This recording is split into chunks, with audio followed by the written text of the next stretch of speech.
At 94, William Shatner finally breaks the silence about a long-running inner rivalry behind his love of cinema.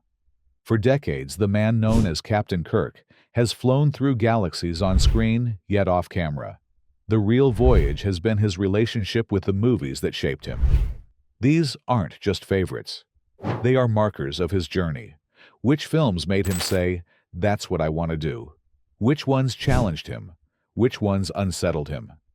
Now, after nearly a century of life, he points to 6 films and says, "These changed me." Let's get into it. Born in March 1931, the Canadian-American actor William Shatner began life at a time when cinema was still emerging in its modern form. He grew up in Montreal, attended McGill University, served in the Royal Canadian Air Force aide role, and then moved into acting stage, radio, television. His big break, playing the brash, confident Captain James T. Kirk in Star Trek, 1966 onward. He became a global icon.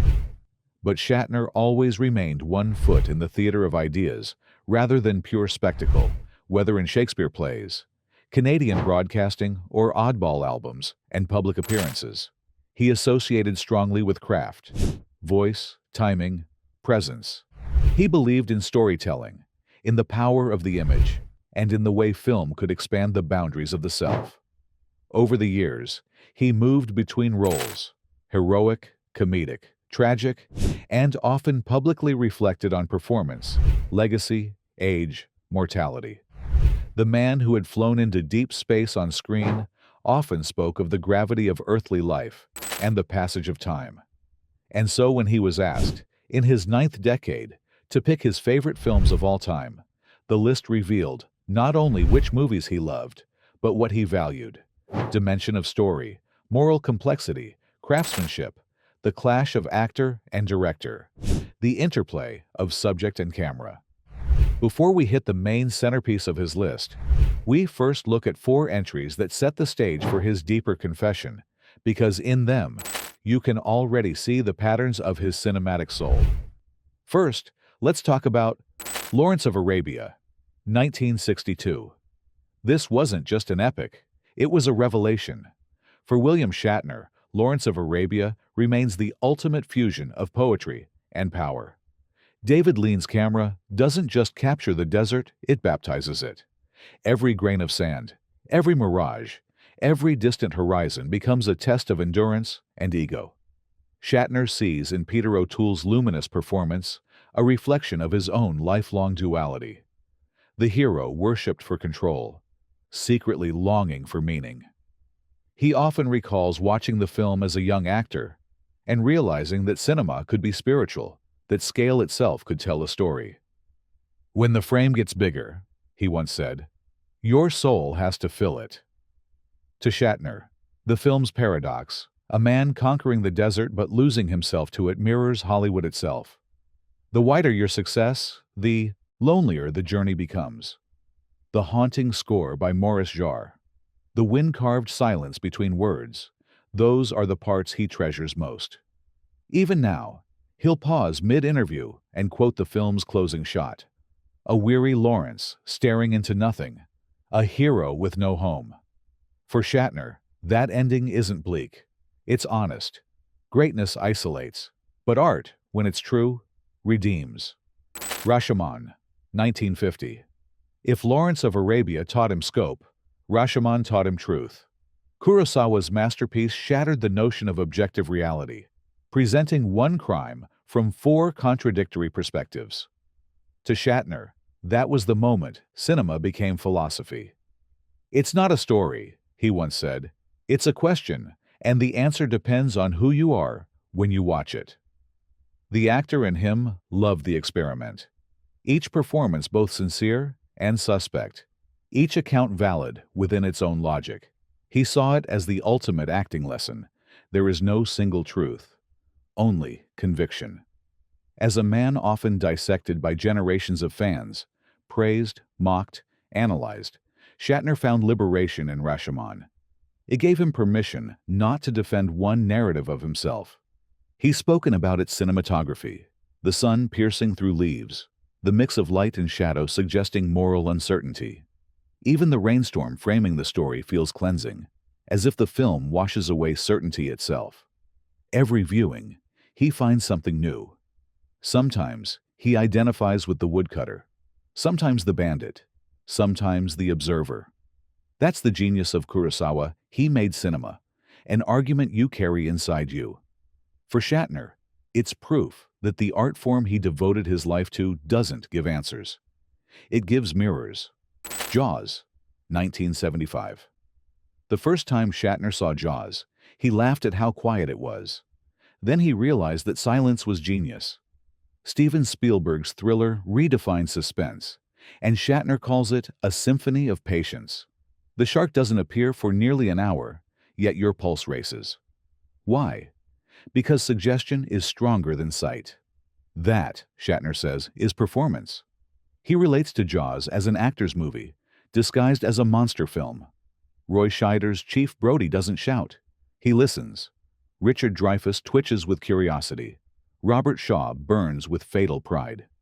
Every glance, every pause, every breath is storytelling.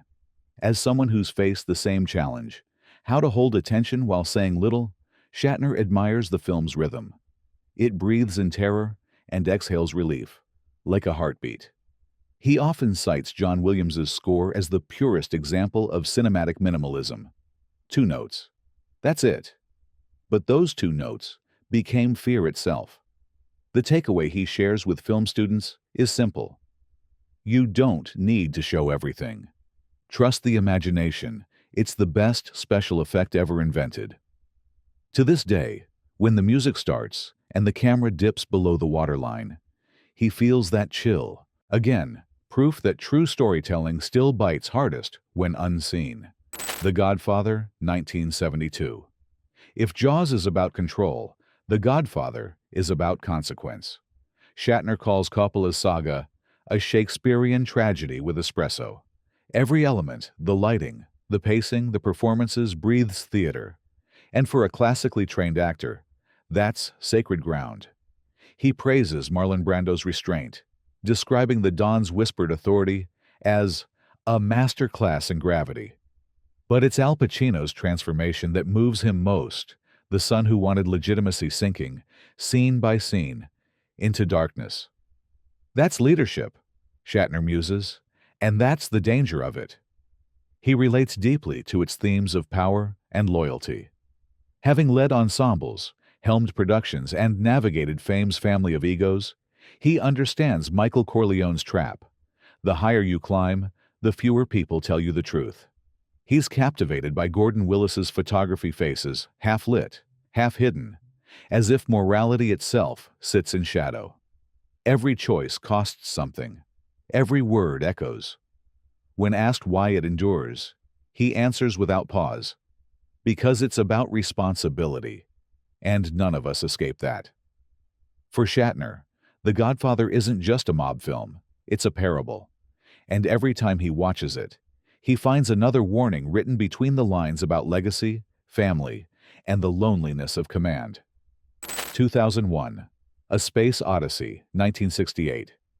You'd expect the man who captained the Enterprise to choose Kubrick's Cosmic Odyssey, and of course he did. But not for the spaceships. For the silence. Shatner calls 2001 the bravest film ever made because it dares you to be still.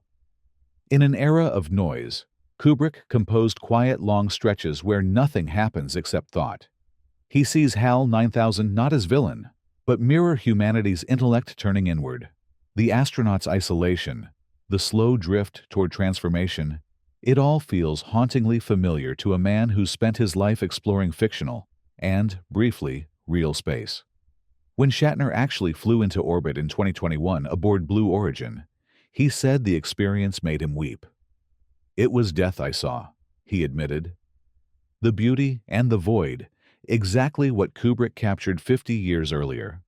He admires the film's symmetry, its trust in imagery over dialogue, its ambition to question evolution itself. You leave the theater, he says, and you're smaller, but better for it. For him, 2001 is cinema stripped of ego, an act of pure wonder. Watching it now, at 94, he doesn't see fiction. He sees prophecy fulfilled.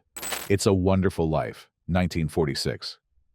After all the deserts, the gangsters, the sharks, and the stars, Shatner's final favorite is the simplest and the most human. Frank Capra's It's a Wonderful Life has been his emotional reset for decades. As a boy in Montreal, he watched Jimmy Stewart's George Bailey despair on that bridge and felt something stir, the recognition that purpose isn't cosmic. It's communal. He returns to the film every Christmas, sometimes alone, sometimes with family, and always with tears. The older you get, he says, the more that movie tells the truth. For Shatner, who's known both adoration and ridicule, the film's message that one person's kindness ripples infinitely remains gospel. It's what keeps him grounded when the spotlight fades. He admires Stewart's vulnerability, Donna Reed's grace, and Capra's refusal to make cynicism fashionable. In an industry obsessed with irony, this movie dares sincerity. He often quotes the closing line, "No man is a failure who has friends," and smiles as if he's earned the right to believe it. At 94, that's his creed. After a life among stars, it's the small-town miracle that still moves him most.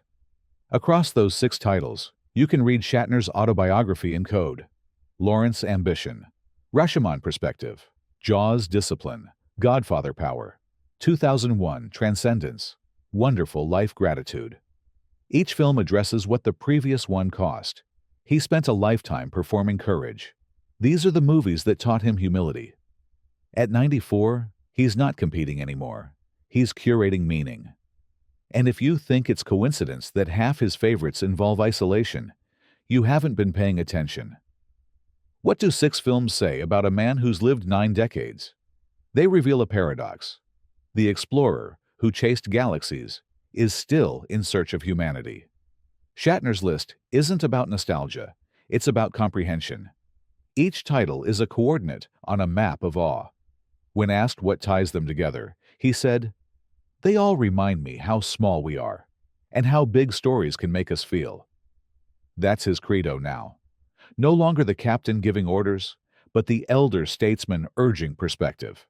For younger generations who know him through memes, conventions, or parodies, this list reframes him, not as caricature, but as a cinephile monk who's still learning how to see. At 94, William Shatner shared 6 films, and, in doing so, mapped his own constellation. From deserts to shark-filled seas, from mob empires to infinite space, from existential silence to small-town grace. These are the stories that built him. So now it's your turn. Which 6 movies would still matter to you at 94? Drop them in the comments. Hit like and subscribe for more journeys through cinema's hidden skies. Because, as Shatner reminds us, the final frontier was never space. It was story.